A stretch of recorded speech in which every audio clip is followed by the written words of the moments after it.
This is Brother Ron, and welcome to We All Be News Radio and TV, the news-free Dixie for the 21st century.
People also you talked about the Doc McStuffins. I was thinking about the Disney thing with Frozen, how they want to give the princess a black lesbian lover, I believe, or something like that, interracial lesbian animated relationship in Disney. And I'll get your thoughts. I know I heard some things about Disney over the decades, how they have lots of subliminal messaging and whatnot, and not only in their cartoons but also in their sitcoms and whatnot that feature young people. So what's your take on the Disney thing, where they're trying to do the lesbian thing? If you want to get an example, let's go to their latest, Black Panther. Okay. Let's talk about Black Panther. Because a lot of people say, well, Judge didn't see the movie, man. But then somebody said, Judge, right on. I saw the movie twice. And what he said was true. I saw it yesterday for the first time. Okay. I really got nauseated looking at it. And I looked around, and our people just don't get it. Mm-hmm. Let me try to explain it this way. Maybe this will get through to anybody listening that doesn't get it. Okay.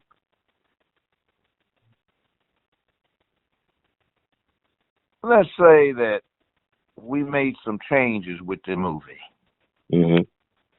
And I don't care if I spoil the thing for you, because I don't think you're profiting seeing it. I want you to understand what you're looking at. Mm-hmm. This is a classic.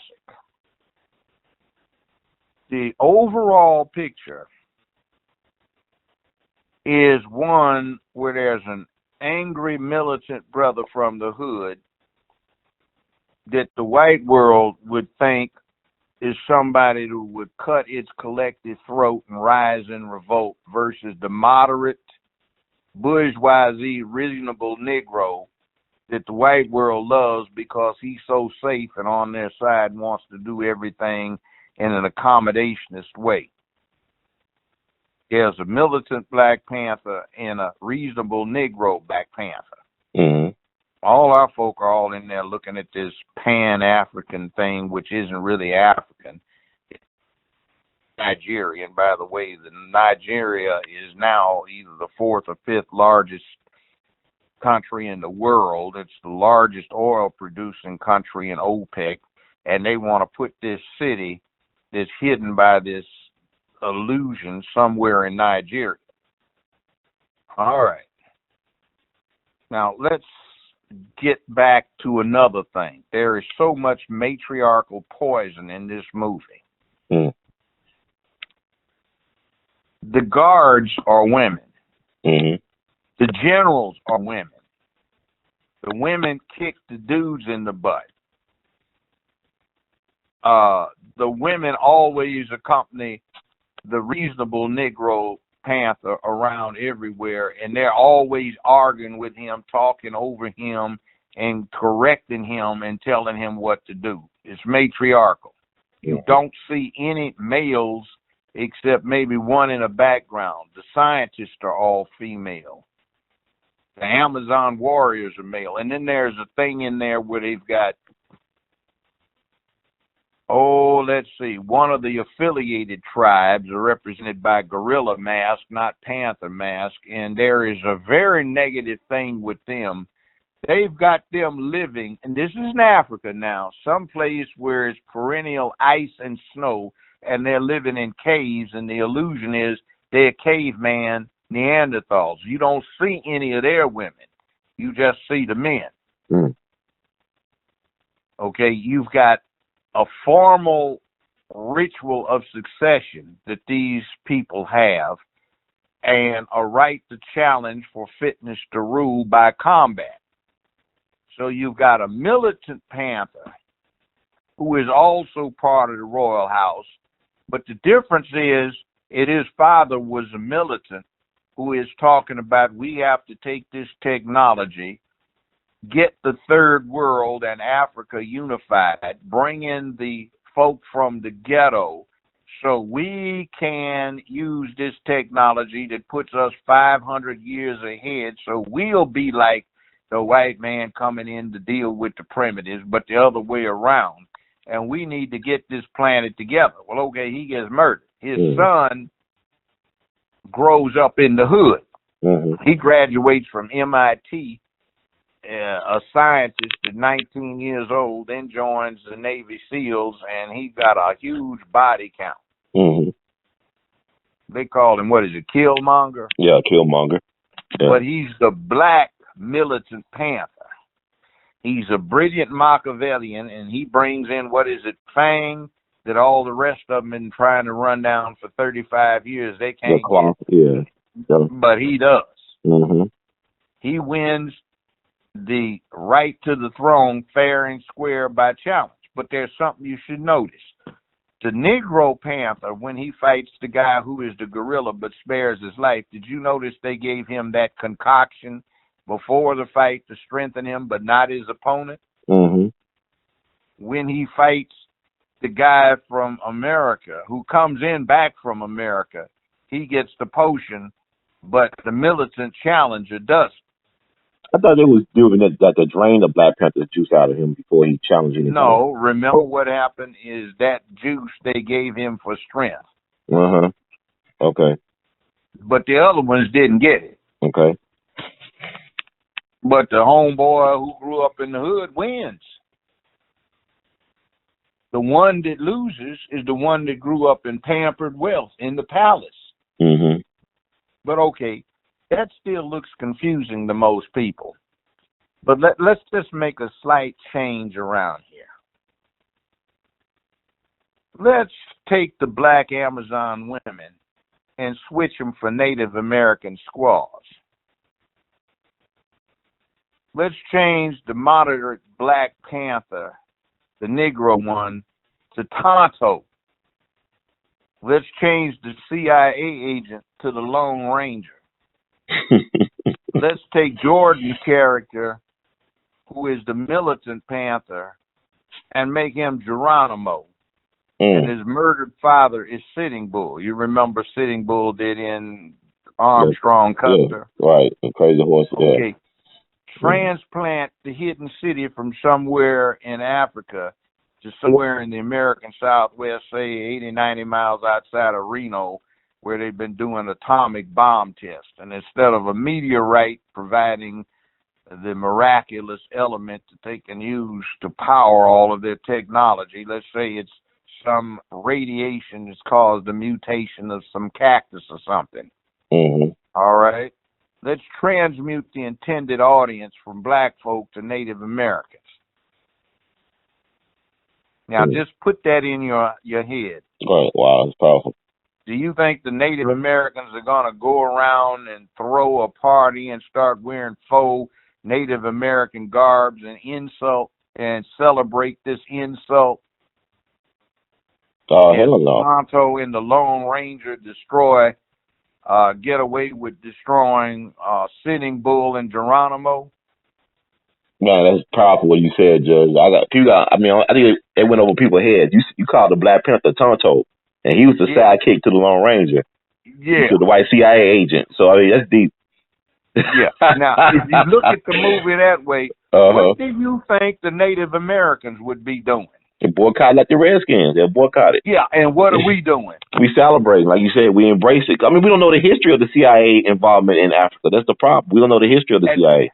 And you know what the irony of it is? It's brilliant propaganda. Oh, It is. it's It masterful. is. Well made. And you know what else they've done? Mm-hmm. See, the militant Black Panther and his murdered father are interesting because they put words in the militant father's mouth before he is murdered that come from directly. They're quotes from stuff Malcolm X said. Mm-hmm. And the things that they've got the militant Panther repeat several times are part of the actual real Black Panther Party plank. Mm. That's what they said back in the mid-'60s. So they take the real Black Panther Party words and put them in the militant, fictional Black Panther's mouth. And then they cause the audience to identify with the good Negro and root for the good Negro, taking out the person that is representative of the real Black Panther Party. Mm. Wow.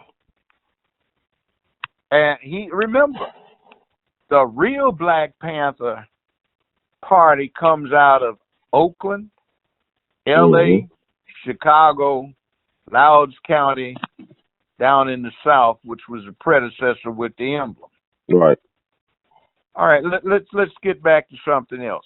The Panther that is the militant in this movie grew up where? Oakland. In the hood, right. In America.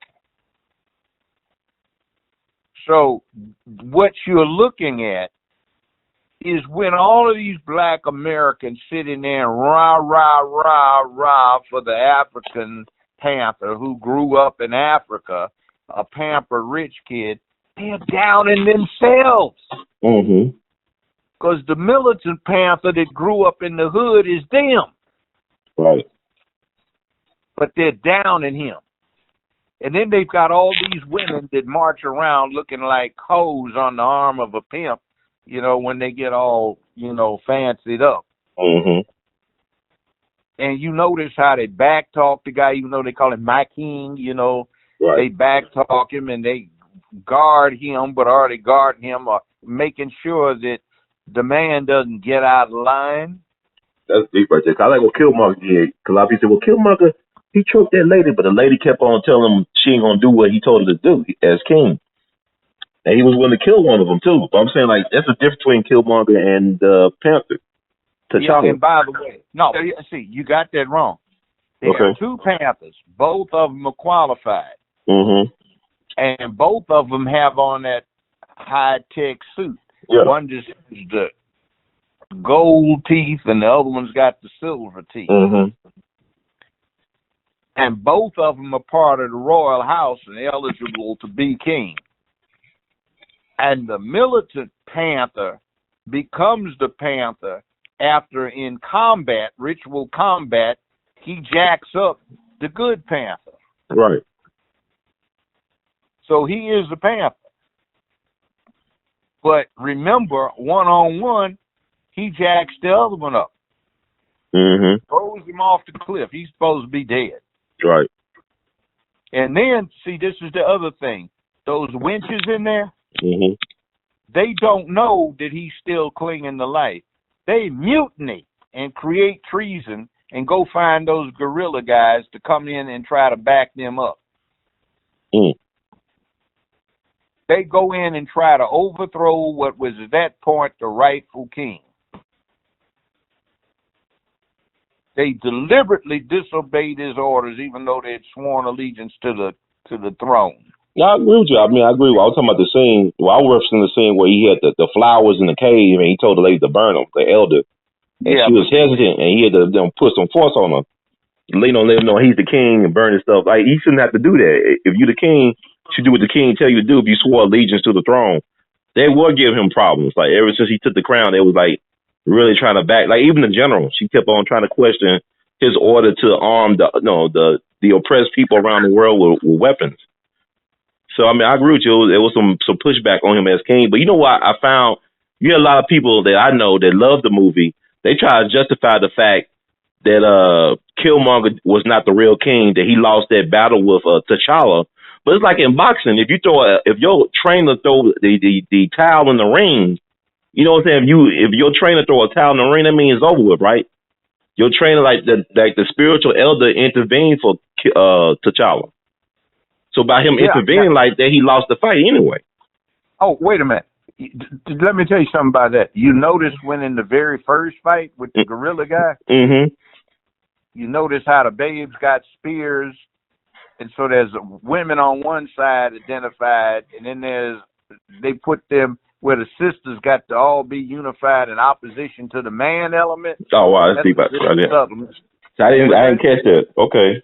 Yeah, but you saw where they had the male warriors that came in with the gorilla guy. Right. Those are the only males you saw armed, but they had an equal number of female Amazons with spears. Right. But did you notice how each of them kept tightening up that circle until they got further and further to the end of the watered area? Yeah. And there was that drop-off? Yeah. See, the militant Killmonger, PanTHEr, threw the guy off. That's what he won. Mm-hmm. There was no question about he succeeded. He's supposed to be dead. Right. He is the lawful king, so they commit treason against him. Yeah. And then what gets me, you know what punchline was? What? The scene in the middle of the credits at the UN meeting when dude has the conference and announces he's going to give technology to the rest of the world. And that white guy holds his hand up and says, excuse me, you're nothing but a third world agrarian area, broke as you can be. Why should we be interested in anything that you want to offer? Mm-hmm. And the CIA, the Lone Ranger back there is subtly grinning.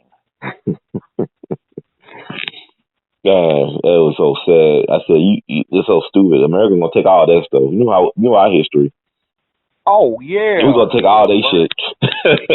Seeds on the planet. That's right. But people don't know the history though. Our people are not aware of the CIA role in destabilizing people's governments and taking their stuff. Yeah, and see the other thing, they set this in Nigeria. Mm-hmm. Remember, Nigeria is one of the 4th or 5th largest and most populated countries in the world. Okay. Now, where did they have this mysterious, non-existent city that was hiding under a veil on somebody else's sovereign territory? Now, I heard that Wakanda was set in Eastern Africa. That's what they had said near Kenya or Ethiopia. So you saying it was set in Nigeria? Wasn't Ethiopia. It was Nigeria. Okay. I mean, it's interesting. Benin and all of that. That's West Africa. Yeah, it's supposed to be it's supposed to be based on I look at the comment, supposed to be based on the Congo where they said the Black Panther supposed to be like Patrice Lumumba, but Patrice Lumumba did not do business with the CIA. They killed him. Him and the Belgians, the CIA and the Belgians killed Patrice Lumumba. I know, but they took a lot of liberties. They mixed up East Africa with West Africa. Yeah, it's crazy. And then they're supposed to be like Congo, like you said. The Wakanda supposed to be like the Congo in West Africa. It's supposed to be like West Africa because vibranium supposed to be like coltan. Coltan, where they got our cell phones and laptops, stuff that they use from Congo, but the vibranium probably based on something like that. Okay, another little subtle thing. You know those shoes he first put on when he just has become king? He walks in the lab with sandals on, and she says, "You've got toes out. Why do you come in this way instead of with shoes?" Right. So she gives him these soles. He steps on them, and they flesh up around his feet. Mm-hmm. Did you notice them? Yeah, yes, sir. You go down to Santa Monica Boulevard in L.A., they call that the Boys Town, and those shoes are popular down there. Okay. For surfers and stuff like that? No. They're popular for the boys club. Oh, so you're trying to say some agenda stuff going on. Yeah. I was making sure, Judge. Okay, wow. Now, I did this. Just getting on this whole thing. I went down a list. Uh-huh. And it goes on for 5 pages of the wrong. Okay, war dogs. Mm-hmm. Young black folk, males, use dog or hey dog, what's happening, man? You know where they get that from? Where? from their mamas. Mm. Girlfriend, I want to tell you, they ain't nothing but dogs, honey. I hear you, honey. All of them dogs. That's all they are is dogs. They just want one thing. So they use the terminology war dogs. Who do the war dogs answer to? Those women generals. They are flunkies for the babes, the Amazons. Mm-hmm. Did you notice the thing where they brought out the AR type rifles, not assault rifles, but they were Colt editions of,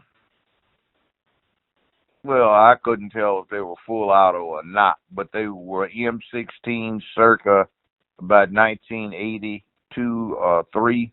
Mm-hmm. You saw that associate the evil assault rifles with the murdered uncle. Mm-hmm. Yeah. See that? Okay. The Jordan's character, Killmonger, by the way, was probably the only kid in the projects with a father. Now, the father grew up in the palace, but he was willing in the name of revolution to go to the projects in California to try and get these people together. Do you know who he was supposed to also represent? Who? Che Guevara. Yeah, Che Guevara, yeah. Did you notice the thing about the white CIA agent looked like a dork? Mm-hmm. But he was supposed to be a combat pilot. What did they do? Did they have a black man who could pilot that holographic projected fighter? No. Couldn't find one, did they? Mm-mm.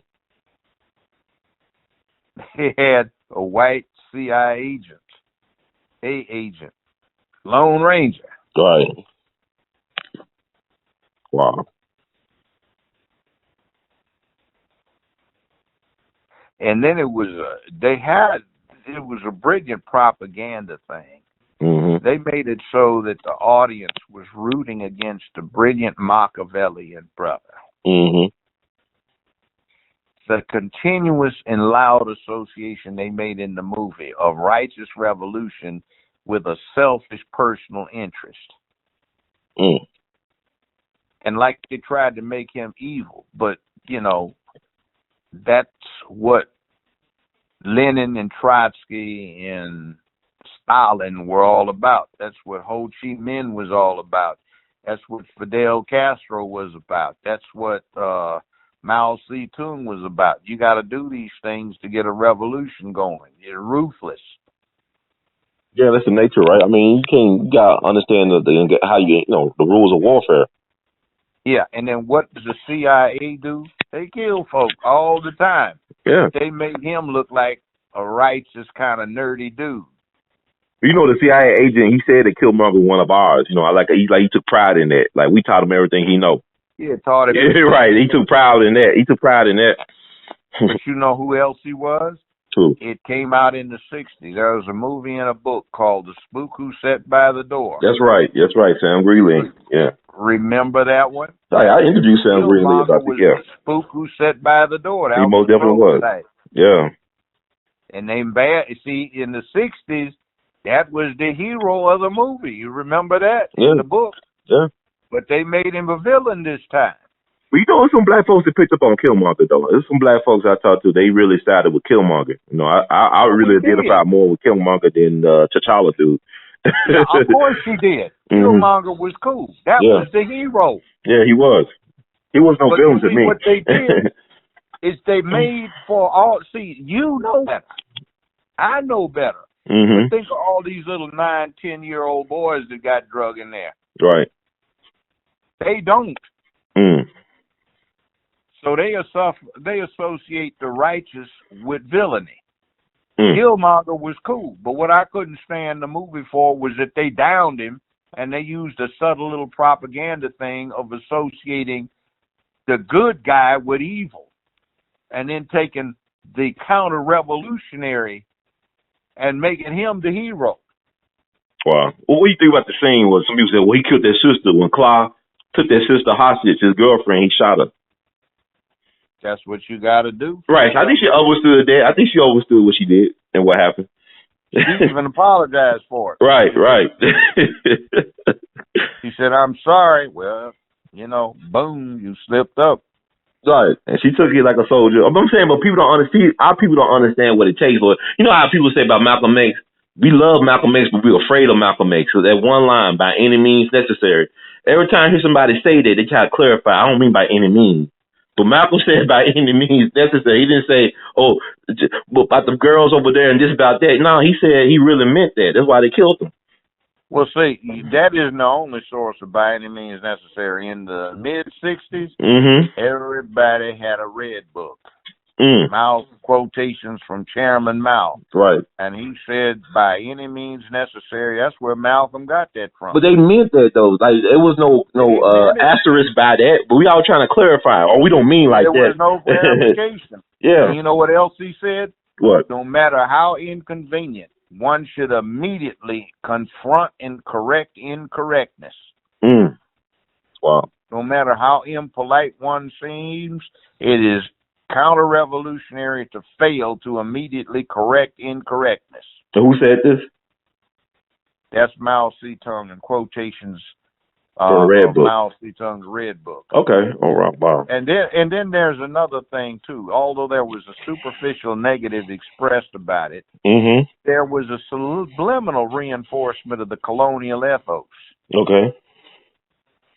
Now, the other thing that they put in there that was really bad was a parody of the black woman's role in proving up dysfunction in the black communities and the subliminal association of the femme empowerment movement with the black female. Where were the men in there? Did you see a man inside those laboratories? I did. No. Except for T'Challa making a fool of himself. Exactly. And that one dude with a lip plate in his mouth, which was not West African, had some stuff from the other side of the continent, 4,000 miles away. Yeah, there's like confusion like that. Like, it was a lot of confusion. I mean, have you listened to any of Ryan Coogler's, the director's interviews? No, I haven't. Like, they're interesting to listen to because, like, it's like a lot of stuff he wasn't hip to as well. I mean, like, even he was on somebody's radio, this popular radio show out in the East Coast, and they're trying to figure out the origins. They got, like, some of the history of the Black Panther Party wrong. Like, they couldn't really, like, it's like weird. I mean, you did this movie, though. You from Oakland. But y'all getting some of this stuff wrong. Like, you should be better known about what you're doing. I don't know. I think he's talented, though, but. Well, see here. He has talent. They got a newbie. Okay. You see, they didn't get any of the black producers and directors who've already done a bunch of movies like Spike Lee, John Singleton, or Wesley Snipes. Yeah, Wesley Snipes made a great Black Panther. I think he would have made a phenomenal Black Panther back in the day. He was done back in the 90s. But see, they're building up. They want to make him a role model for young black kids. The guy that plays the Negro Black Panther. Yeah, Chadwick Boseman. May not like that, but see, that character that he played, I saw over and over in the 60s. Well, brothers, we need to be more reasonable. Perhaps our approach is a bit too strident, and maybe we need to find some common grounds with our white brethren. Would you shut up, man? Look here. They've been jacking us around for 200-some years. I ain't got time to wait on them making up their minds they're going to give us a piece of the plate. You know, we want all the action right now. And when are they going to get a black professor in this department? I want to take one, but I want somebody that's black like me teaching it. You know, see, I got that all the time back in the 60s. We all did. It's just associating Michael P. Jordan's character with villainy. Brilliant character. Well, you know what? Chadwick Boseman did say in the interview that he thought that his character was the enemy, was the real enemy, because he was privileged and he was like unaffected by black people pain and struggle. So even he said in the interview that his character was the real enemy and not Killmonger. Well, of course it was, but he played the part. He played it well. The director, Mm-hmm. director could have done something I wound up having to do on the show. I wouldn't give them anything they could edit into what they wanted. Mm.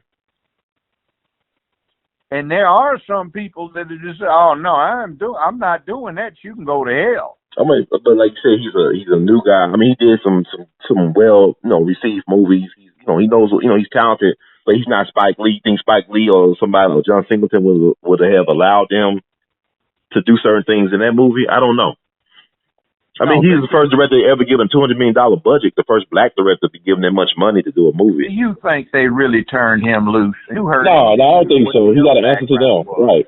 Yeah, that's what I'm saying. I used to have to tell him for a long time. I said, man, look, I've been doing this for 35 years now. Will you get the hell out of my face? I know how to run a courtroom, a 4-1, or an arbitration proceeding, or a real live court. Now, when you get out of my face, wow. 25 years old, you don't know what the hell you're doing. Leave. Go somewhere.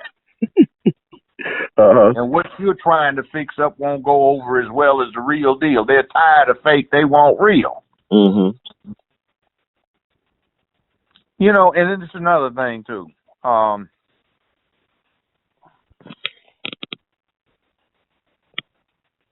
They've got us, the black audiences, cheering for the defeat of a type of revolutionary militancy that we ought to be supporting as a people at all costs. Mm-hmm. We're being, instead, it's like we've been propagandized to cheer for and ideate essentially every negative that has been historically applied to our subjugation and control. Every matriarchal, feminist abomination has been masterfully packaged to elicit audience approval and compliance. And then did you get the image of the pimp preacher? Yeah. And the deacon's board. Such few blacks they had looked like a deacon board sitting up in the church pompously figuring out how they're going to split up the money. Yeah. I mean, because it's kind of weird. It's weird. Go ahead. And then 35, 40 years ago, I used to represent a lot of pimps and hoes for real. Mm-hmm. And I swear to you, they had homeboy, moderate PanTHEr. Sure enough, looked like he was a pimp stepping into the club with some of his hoes. Mm. Mm. Wow. I didn't like that imagery. It's sadistically attractive and intended to further ruin our society. See, these folk that financed this thing, Walt Disney. Mm-hmm. See, what they did, the history with Walt Disney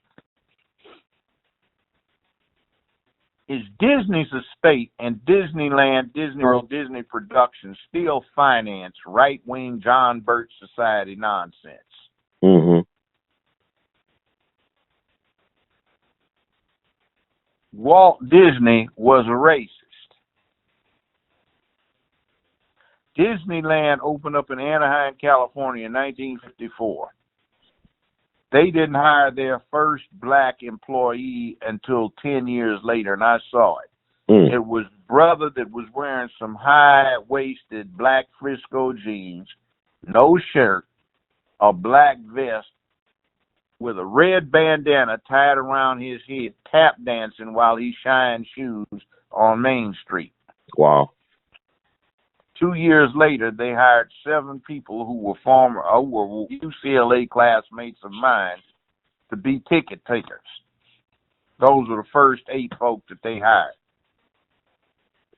And if you want to see something about Disney, look up Uncle Remus. Mm-hmm. See, Disney had that on the Mouseketeers all the time, and on Disney came on for an hour on Wednesday night. And Uncle Remus was a slave. And it was a real person, an actor. Mm-hmm. And they had cartoon animals in there, animated. And the theme is that our niggers are happy being slaves. And these Union folk are invading the South trying to take their happy-go-lucky life away from them. That was the theme of Uncle Remus. And they had rabbits, Burr Rabbit, and all the rest of them. They were jumping around and singing zippity-doo-dah, zippity-day. My, oh, my, what a wonderful day. Mm-hmm. Plenty of sunshine heading my way, and Uncle Remus would be just strolling along, you know, jitterbugging, you know, while he was such a happy slave. He won an Oscar for that role, too. The guy who played Uncle Remus won an Oscar for that. Yeah, and then you have to get the context of why did they give the Marvel thing to Disney instead of Paramount? That's because Disney got a $680 million judgment taken against them for punitive damages. That judgment was what the appellate court awarded. The Supreme Court said, we approve the judgment. That's it. Walt Disney's going broke. So everybody chips in to save Disney from the consequences of their wrongdoing. And I have seen the stockholders' newsletter for Viacom that controls Paramount. Mm-hmm. And they were saying they can get the African Americans to come out in mass in record numbers to get the money to help out Disney. And see, anything left over past a certain amount is going to Paramount. Wow. Like you said, man, it's boys' club. I mean, they take care of their own. We got ripped. We got brought in and propagandized negatively, and we bought it. And the movie already made over $1 billion, so they don't tell how much money it's going to make in the end. I mean, well, it's already made over $1 billion. When you're talking Hollywood, there never is a net. Nothing has net. That's why they always talk about gross. Mm-hmm. The way they work it, they get unadjusted gross, specially adjusted gross, and depending upon who you are and what your deal is, that's where you get the cut out of some form of the gross before they get down to the net. Net is always zero or a minus. So there's like retails for suckers. Yeah, in other words, if they've got any money left, they will pay out a whole bunch of bonuses to executives, so they come up with an intentional negative. Wow. That is insane. Like, a lot of us don't understand that. Like, somebody pointed out, in the interview we did, you talking about Wesley Snipes about the real, how Hollywood really works. And somebody had a cartoon clip they posted on that video from Freakazoid, where he tells the person in the cartoon, you get the gross, not the net. I mean, it's a cartoon and you know this. When you do in the movie, it's the gross, not the net. You ask for the cut of the gross. I mean, I thought that was hilarious, but it's so true. It's Freakazoid. This cartoon I think Warner Brothers made with the Animaniacs and stuff. Came out like 20-something years ago. Yeah, see, but you mentioned something. Okay, the guy that plays the moderate Negro Black Panther, and I say that because in my mind's eye, it's just absolutely what I saw 50 years ago. There were always the moderate Negroes against the angry black militant. That's what Malcolm said. Yeah, they always got to put somebody up against you to counter your argument. Yep. Now, 1970, I think it was 72, you got this movie Superfly. Yep. Prior to that, black people were wearing dashikis, afros, trying to front off with being Afrocentric, talking about power to the people, holding up the fist. And then 6 months after Superfly got out to these huge audiences, then you begin to see folk processing their hair again, trying to deal, man, I got to go move some of this coke, man. That's some heavy stuff, man. That's the thing, man. Hey, money to be made, ladies to be played, gold to be worn,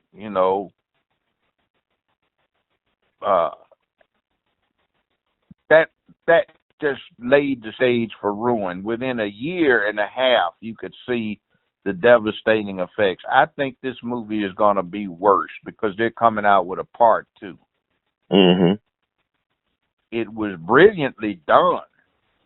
But the problem is what were they doing, beneath that veneer? Mm-hmm.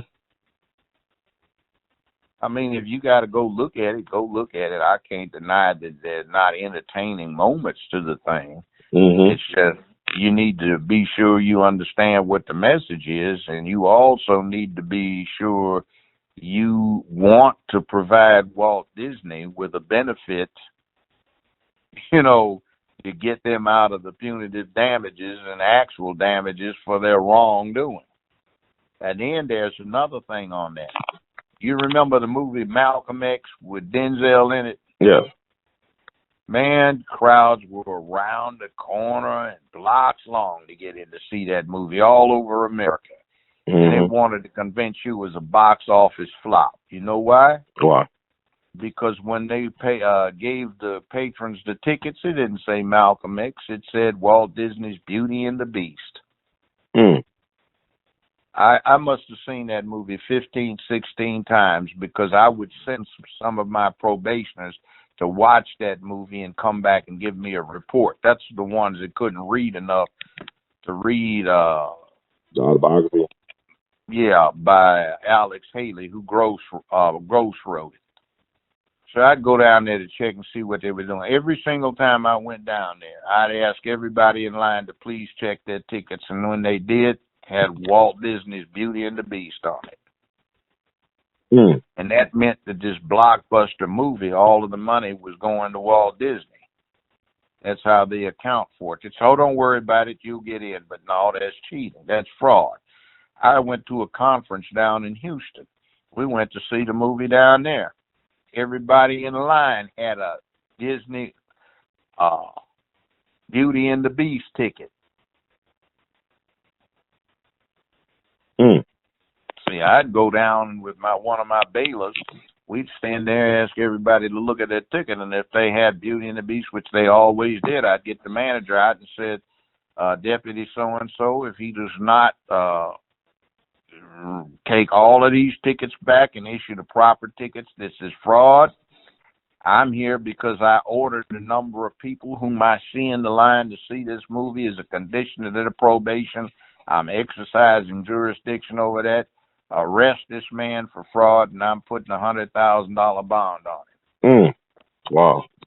And they go in there and change those tickets.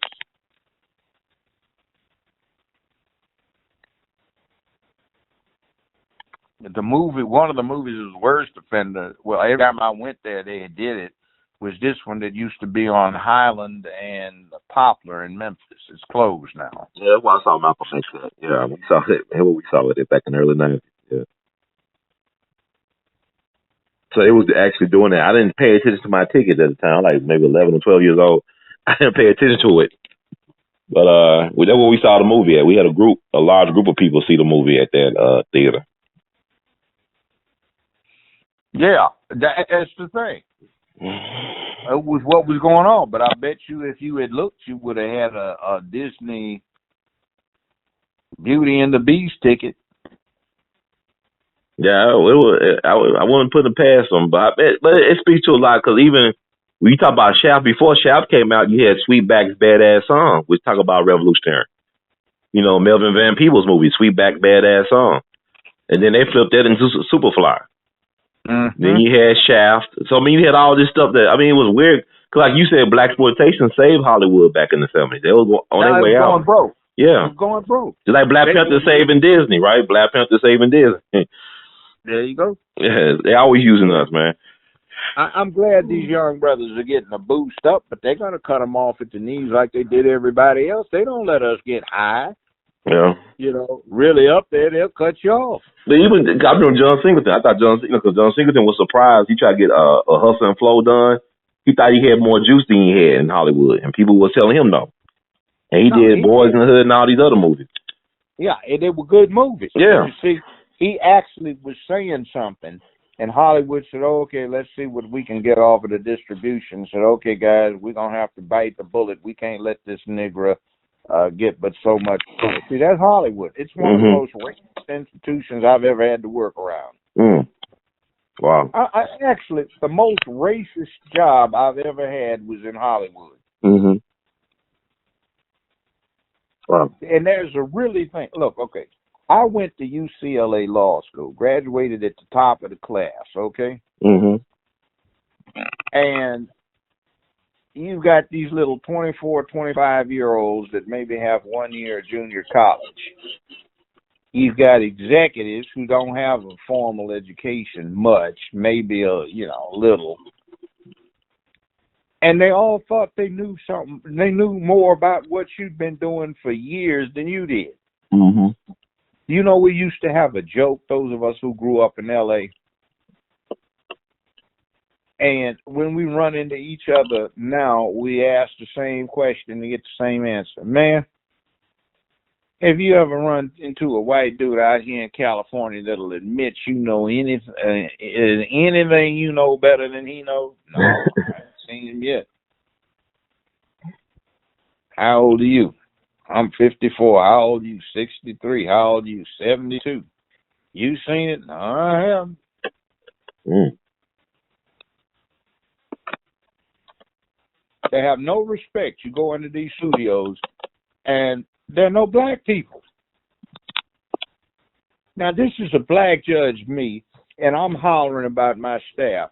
I've got 2 black folk working, 3 black folk working on my staff out of about 50 people. How many people, Judge? Out of about 50. Wow. And I'm trying, and they're giving me a hard time about hiring somebody. I said, look, I'm the star of this damn show. You get me some black people up in here. Mm-hmm. But they'd go around and hire some 24-year-old's cousin who was 22 to write. I said, wait a minute, why you hire that? What in the hell do they do? They're expendable. I'm the star. I'm your #1 grossing show. So you want to go in and let your little 25-year-old get somebody hired, and I can't even get, not just because I know them, but because they would help this operation out. You don't listen to me?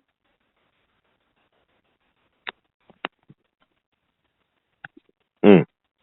I told the legal department one time, I said, damn you, I work for EEOC, and this piece of chicken work you come up here with, 1 paragraph, isn't even a statement of the law. You tell me this crap, you better do some damn work.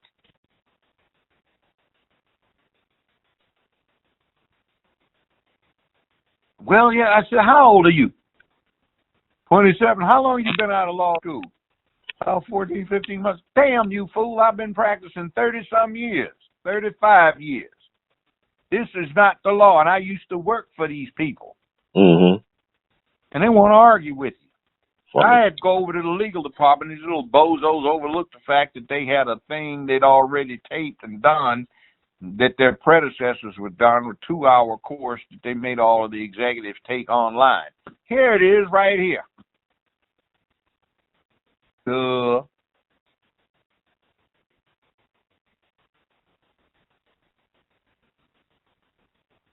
See, but it's like, I'm old school. I just don't like certain things, I can remember as a kid driving with the parents when we would go visit relatives in the South. Mm-hmm. You didn't drive in daylight. You drove at night. You slept in a colored motel in daytime. Sinclair Oil had a pamphlet they sold in the gas stations. You could get them, East and West Coast, Midwest, and what they were a list of all of the colored motels and restaurants and other restaurants and cafes that would serve black people. Or if it didn't have any colored motels, it was a list of private folk that would put people up for a reasonable amount in their houses or on their property. Mm. And you traveled with a bedpan in the car because you could stop for a bathroom, and you had a canvas water sack on the front bumper to keep it cool, and you traveled at night, and then you found a motel off of that list, and you pulled in, or you waited until it was getting dawn, and you pulled off in some deep woods. Mm-hmm. Wow. Dad would sit up and watch till everybody took a nap. Then when my mother would wake up, she would watch, ready to shake him awake, keys left in the ignition, ready to take off. You didn't want to run into the local Southern law. You know, Mm-hmm. you got within 25 miles of your destination. All right, boy, what you doing driving this big fancy car? Who you work for, boy? Wow. Oh, you going to see Mary? Oh, hell. You one of her kinfolk? That's all right then. You go on down here. Officer Tompkins gonna stop you a few miles up. You tell him you've already talked to Officer Jackson. It'll be all right. Yeah, Mary used to come clean up our place all the time. She good colored. Mm-hmm. See, that was a reality. Mm. Wow. See, and I remember that. I can remember bricks got thrown at the car, and I can remember on one occasion when that civil rights stuff was going down in the late 50s, we got shot at 2 or 3 times. Mm-hmm. I remember one, 38s I found out don't go through windshields too well because one of them ricocheted off the front windshield and it wound up falling onto the hood. Didn't crack the window at all, but it hit it. Wow. Yeah, it was interesting stuff. Interesting stories. I forget about most of them, but it is what it is. Right. So it's like when you grow up looking at this stuff, you can see you were there for the evolution. And although people might not see it now, you can recall in your mind's eye how it evolved to where it is now, so you know what you're looking at. Mm-hmm. And something I wish some of our black talent would do, you know, like for the drug thing, just say, no, we can't do this part like this. And that's another thing that's strange. You know, CDs have these, and Blu-ray, they have these, DVDs have these, what is it, the director's cut? Right. Where the director says, I know they didn't cut it like I wanted it. This is the way I would have cut it. Mm-hmm. But they don't let us have much control. And what you're saying about the director and the huge budget he had, you can bet somebody was breathing down his neck. They had all kinds of executives present on the set at all times. Mm-hmm. And you can bet he didn't have much control over the editing. That's messed up, cause I don't see them doing it to somebody like Spielberg or Lucas who have that type of problem, or Coppola. No. Mm. Or like your favorite, the Avatar guy. I don't think he will have that type of problem. Well, he does have problems. James Cameron. Yeah, you see, he be having the type of oversight issue, micromanagement. That they hate his guts. You know why? Why? He's a real man. Okay. I mean, the deepest dive humans have ever made in the ocean was in 1962. U.S. Navy officers went down 36,000 feet to the bottom of the Marianas Trench. Mm-hmm. The second deepest dive in human history was the 32,000 feet, same place. Guess who did it? The Cameron. Yeah. Mm. See, he was doing stuff for the U.S. Navy, finding Russian nuclear submarine parts and missiles and stuff. And the cover was oceanography. Wow. You know. So he's a Cold War warrior. Yeah, exploring the Titanic wreck. Mm-hmm. You know, exploring the Bismarck wreck. That was all cover for stuff he was doing for the Navy. So to finance his oceanography, he did documentaries. That's how he got into Hollywood. He didn't come in, I always wanted to be part of this industry. Mm-hmm. So he makes good stuff. Hard, he knows life. Titanic, he was a stickler for details, and since he was a mariner, he knew what he was doing. Mm. So Avatar, he came up with some new breakthroughs. Like you didn't have to go back to the lab to put in the special effects. Those went in automatically to the tape as you were shooting the scene. Mm. You know, It was like you did the scene and they'd have a screen where one half of it is what you're looking at on the set, and the other half you're looking at the jungle on this planet at the same time they're shooting it. Mm. It just modified the digital input that went to the tape so that all of that would be automatically included. The camera, when it's digital, gets a digital signal that it thinks is what's really on the other side of the lens. But he did it. They hated him. I mean, he had a wife that divorced him when she decided to go to the dark side, you know, and she had one of the lousiest war movies I've ever seen. It was called Hurt Locker. One movie of the year. Avatar for Best Picture of the Year. So what did they do? Did they give the all-time highest grossing movie in motion picture history the movie of the year? No. They gave it to Avatar. That didn't even last a week before it went Blu-ray and DVD. That's playing it now on Comcast.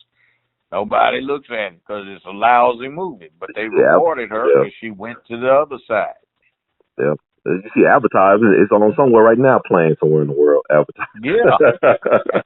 And they've got an Avatar 2 coming up, and I know that's going to be a hell of a movie. It'll probably be so he takes his time making these masterpieces. He take his time. He wait for the technology to catch up with him. That's how he does it. Yeah.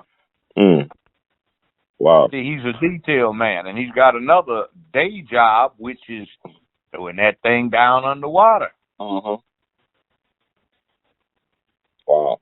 That's something to be known. But, like, so basically, man, so, like, you think, okay, The Wrinkle in Time, Ava DuVernay, her movie was number 2 behind the PanTHEr. They said it was the first time 2 black directors had the number 1, number two spots in the box office. What was the movie? A Wrinkle in Time, made by Disney. Ava DuVernay, she was director with Oprah. Walt Disney, they put all into it to get the colored people out, so they needed the money. Wow, boy. Do you know what the highest grossing city was for the movie? Well, Black Panther was Memphis. Yes. Mm-hmm. And remember, that's higher gross than Los Angeles, New York, Chicago, Dallas, Atlanta, all the places. Detroit. Yeah. Now, look at all that buying power. Yeah. And then look, if you went to the parking lot, it was packed at the Paradiso. Number 1 grossing theater in America on that. Paradiso. And we bought out the shows 2 and 3 weeks in advance because we wanted to have all these parties. That's crazy. And then they went and spent up all this money with faux Afrocentric clothes. Mm-hmm. Somebody made a lot of money on it. Yeah. It's not the highest grossing movie of all time by any stretch of the imagination, but it's the highest grossing for 2018 so far. And it will be very comfortable, and considering what they put into it, it will make a lot of money. Yeah. That's even with bootlegging and stuff, they made $1 billion. And then, by the way, do you notice where they shot it? Tyler Perry Studios? They didn't go to Africa. They shot it in Canada. Okay. And in the U.S. Mm-hmm. They didn't even go to the scene. That's low budget. The special effects. They were good. But then, I have a thing I think about. You're the king of this high-tech nation, a monarch, and it's 500 years in the future of everything else on Earth. Mm-hmm. And you go out playing Batman or Superman to fight crime on the local level. Mm-hmm. That's kind of interesting. It is. I'll think about it. Yeah. And remember, Batman, who is the wealthy Bruce Wayne, where does he fight crime? Where he lives. Right.